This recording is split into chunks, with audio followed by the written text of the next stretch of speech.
নমস্কার বন্ধুরা, lifestyle and teaching technique for Sonali চ্যানেলে সবাইকে স্বাগত।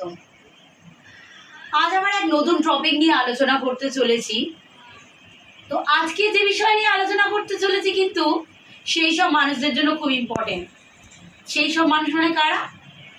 যারা পড়াশোনা শেষ করে বসে আছেন, কোনো রকম ইনকাম পাচ্ছেন না। তো সেই তাদেরকে নিয়ে কিন্তু আজকের এই ভিডিওটা। আপনারা কিন্তু প্রথম থেকে শেষ পর্যন্ত বিষয়টা খুব ভালো করেই দেখবেন, তাহলে কিন্তু হতে পারে কোনো একজনের উপকার হতেই পারে। তো আজ যে বিষয় নিয়ে আলোচনা করতে চলেছি, যে শিক্ষিত মানুষ যারা পড়াশোনা শেষ করেছেন, কোনো রকম কোনো আয়ের রাস্তা বা ইনকামের রাস্তা পাচ্ছেন না,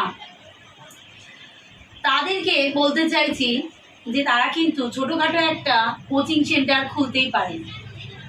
ছোটোখাটো কোচিং সেন্টার কিন্তু খুললে যদি আপনি সঠিকভাবে কোচিংটাকে পরিচালনা করতে পারেন, কিন্তু একদিন আপনার ওই কোচিং সেন্টার প্রচুর আয় দেবে, মানে প্রচুর ইনকাম দেবে, যেটার কারণে আপনি হয়তো জীবনে দাঁড়িয়েও যেতে পারেন। তো সেই কোচিং সেন্টার খুলতে গেলে অনেক কিছু নিয়ম মানতে হবে। আমি সেই নিয়মগুলো আজ আপনাদের কাছে আলোচনা করছি। তো সেই নিয়মের মধ্যে কি, একটা কোচিং সেন্টার খুলতে গেলে প্রথমেই আপনার যেটা দরকার, একটা সঠিক ঘর বা সঠিক বাড়ি নির্ধারণ করা। মানে যে ঘরে আপনি আর কি কোচিংটা মানে পড়াশুনো স্টার্ট করবেন। কিন্তু মনে রাখবেন, সেটা কিন্তু একটা ঘর হলে হবে না, সেখানে মিনিমাম 3 থেকে 4টে যদি ঘর হয় খুবই ভালো হয়। কারণ আপনি তো আর একটা বিষয় পড়াবেন না, সব বিষয় পড়াবেন। তাই সব বিষয় পড়াতে গেলে বিভিন্ন রকম ঘর দরকার। বিভিন্ন মানে 3-4টে ঘর যদি হয়, প্রত্যেকটা সাবজেক্টের আলাদা আলাদা ঘর দিতে হবে। সেই আলাদা আলাদা ঘরের জন্য আপনার অনেকগুলো ঘরেরই প্রয়োজন। তো এমন একটা বাড়ি ঠিক করবেন যেখানে পড়ানোর জন্য সঠিক পরিবেশ ঠিক করা যায়। তো সেই বাড়িটা অবশ্যই কিন্তু চেষ্টা করবেন একটা মেন রোডের গায়ে দিকে করা, যাতে ছাত্রছাত্রীদের আপনার কোচিংয়ে আসতে যেন কোনো রকম কোনো সমস্যার সৃষ্টি না হয় বা সময় বেশি না লাগে।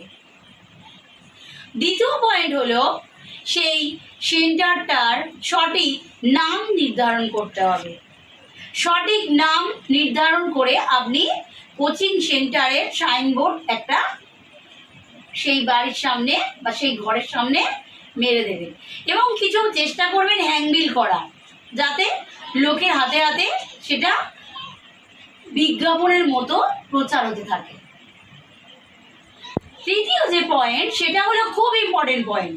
সেই তৃতীয় পয়েন্টটা কি না, আপনার ওই কোচিং সেন্টার চালাতে গেলে মোস্ট ইম্পর্টেন্ট যেটা হলো সঠিক টিচার নির্ধারণ করা, অর্থাৎ শিক্ষক নির্বাচন করা। সঠিক যদি আপনি শিক্ষক নির্বাচন করেন, তাহলে অবশ্যই আপনার ওই কোচিং সেন্টার দারুণ চলবে। সেই সঠিক শিক্ষক কি, যদি আপনি অঙ্ক করান, তাহলে অঙ্কের টিচারটা হতে হবে সেই অঙ্ক সাবজেক্ট নিয়ে যেন উনি পড়াশোনা করে থাকেন। যদি ইংরাজির টিচার দেখেন, অবশ্যই যেন উনি ইংরাজি নিয়েই পড়াশোনা করে থাকেন। যদি বাংলা হয়, তাহলে বাংলা নিয়ে পড়াশোনা করেছেন। এরকম অভিজ্ঞ টিচার দরকার, যে এমন যেন না হয় যে উনি যে টিচারকে আপনি ঠিক করেছেন সেই শিক্ষক বিভিন্ন রকম সাবজেক্ট পড়াচ্ছেন, এরকম যেন না হয়।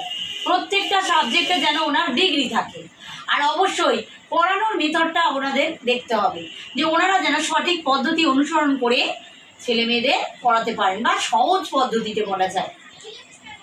ওকে, পরের পয়েন্ট যেটা বলবো সেটা হলো, সেই শিক্ষকদের নির্বাচন করলেই হবে না, কিন্তু তাদের যখনই আপনি ঠিক করছেন তখনই অবশ্যই তাদের বেতন সম্পর্কে কিন্তু সঠিকভাবে কথাবার্তা বলে নেবেন। আর সেই বেতন যেন মাসে মাসে ঠিক টাইমে তাদের হাতে পৌঁছয়, সেদিকে কিন্তু আপনার খোঁজ রাখতে হবে।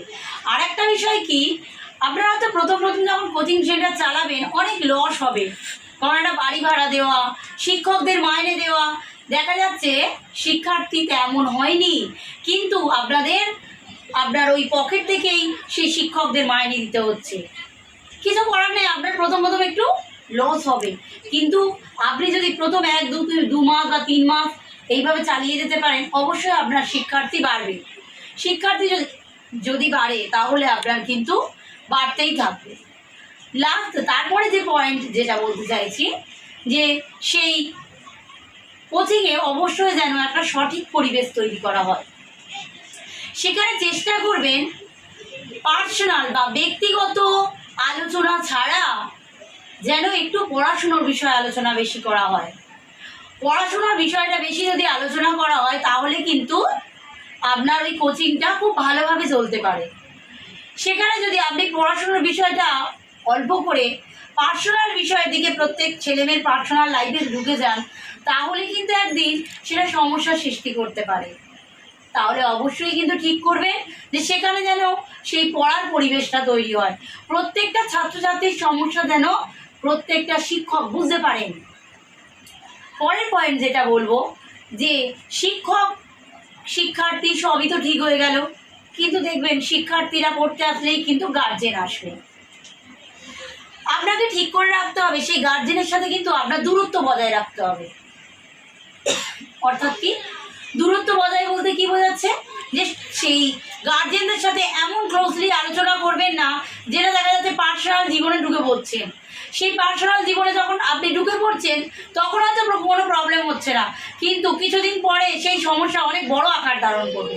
এমনও হতে পারে আপনার কোচিংয়ের বদনাম হয়ে যেতে পারে, তাই সেদিকে কিন্তু আপনার নজর রাখতে হবে। তারপরে যে নেক্সট পয়েন্ট যেটা বলতে চলেছি, যে প্রত্যেক ছেলে মেয়ের অবশ্যই তার সমস্যার সমাধান করতে হবে, যে তার কোন পড়ায় অসুবিধা হচ্ছে। আর অবশ্যই কিন্তু খেয়াল রাখবেন সিলেবাস যেন পরীক্ষার অনেক আগে শেষ করা যায়। শেষ করার পরে দেখা যাচ্ছে কি আপনি বারবার পড়াটা রিভিশন করতে পারবেন। তারপরের পয়েন্ট যেটা বলা যাচ্ছে সেটা হলো সিলেবাস শেষ করতে করতেই আপনি অল্প অল্প করে পড়াতে পড়াতে সেই স্টুডেন্টদের পরীক্ষার ব্যবস্থা করুন। তারা যেন সঠিকভাবে পড়াশুনো করে সেই পরীক্ষা দেয়, সেই খাতাটা ঠিকঠাকভাবে আপনারা শিক্ষকদের দেখতে বলবেন। সেই অনুযায়ী যদি আপনি ট্রিটমেন্ট করেন অবশ্যই আপনার সেই কোচিং ডেভেলপ করবেই। কিন্তু আবারও যে কথাটা আবার বলছি, কোনোভাবে একটা কোচিং চালাতে গেলে সব সময় ছেলেমেয়েদের বা ছেলেমেয়ের গার্জেনদের ব্যক্তিগত জীবনে ঢুকে না পড়াই ভালো, তাহলে কিন্তু আপনার কোচিংটা খুব ভালোভাবে চলবে।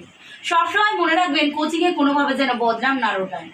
আর লাস্ট যে পয়েন্টটা যেটা বলতে চলেছি সেটা হচ্ছে যিনি কোচিং সেন্টার খুলবেন ওনাকে অবশ্যই চরিত্র মানে সৎ চরিত্রবান হতে হবে।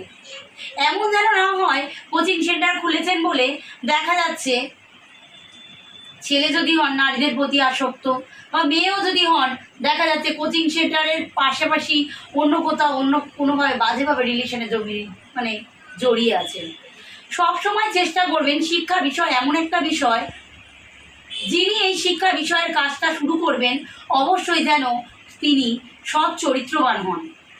ওনার নামে যদি বাজে কুচ্চা উঠে যায় তাহলে কিন্তু কোচিং কেন কোনো রকম কোনো শিক্ষা ব্যবস্থায় উনি চালনা করতে বেশি দিন পারবেন না। ওনার কিন্তু নামে ভালো বাজেভাবে বদনাম উঠে যেতে পারে। তো এই ছিল আজ বিষয়। তো একটা কোচিং সেন্টার যদি এইভাবে আপনারা খোলেন তাহলে কিন্তু আপনার ইনকাম একদিন খুব ভালো লেভেলে পৌঁছাবে। কিন্তু মনে রাখবেন আমি যে যে পয়েন্টগুলো বললাম অবশ্যই কিন্তু আপনাদের মনে রাখতে হবে।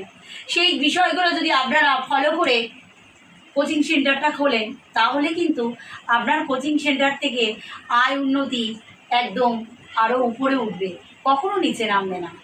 আর একবার যদি আপনার কোচিংয়ের নাম ছড়িয়ে পড়ে তাহলে আপনার তো ইনকাম আসবেই, তার সাথে সাথে মনে রাখবেন আপনার নাম যশও ছড়িয়ে পড়বে।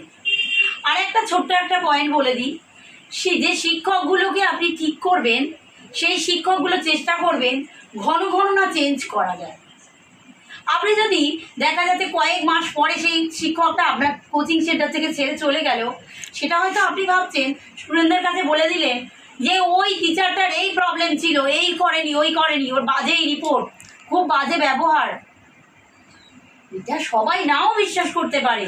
স্টুডেন্টরা যেরকম যে টিচারকে পছন্দ করবে অবশ্যই চেষ্টা করবেন সেই টিচার যেন কোনোভাবে কোচিং সেন্টার ছেড়ে না যায়।